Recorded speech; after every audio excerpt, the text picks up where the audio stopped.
तर जय शिवराय मित्रांनो, मी वेदांत. मला वाटतंय की तुम्ही मला काही विसरले असताल.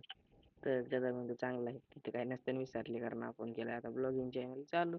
तर आपला काय 1 महिना, 1.5 महिने ब्लॉग आला नाही. त्यामुळे तुम्ही मला विसरले असताना असे काही शंका ठेवू नका. तर मग आम्ही आलो डायरेक्ट रानात. काकाची पाईपलाईन निघी झाली. मग एक तुटलेला पानं म्हणतोय पान. तर मग खोर आणि टिकाव घेऊन आलो आम्ही काकाच्या रानात. पण पाईपलाईन लई खोल होते. मग आम्ही काही उकरली नाही. तर मग परत निघालो घराकडे.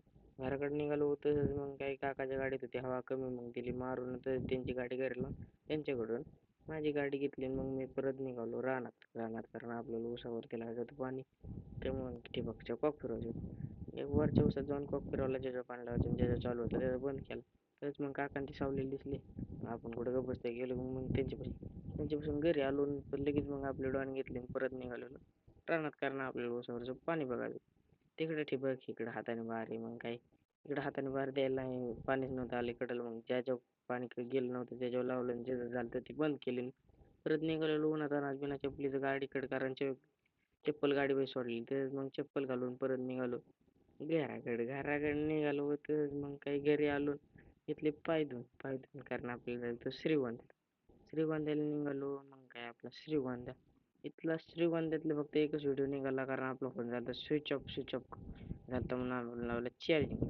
चार्जिंग लावलं होतं मग काय चार्जिंग घरी येताना स्विच ऑफ उघडून आपण निघालेलो घराकडे आलो होतं मग काय संध्याकाळी आलो हरिपाठात तसंच मग हरिपाठ झाल्यानंतर फुगड्या चालू झाल्या फुगडी कसं काय एक कमेंट करून सांगत मग काय आपला ब्लॉग आवडला असेल तर लाईक आणि फॉलो करायला विसरू नका.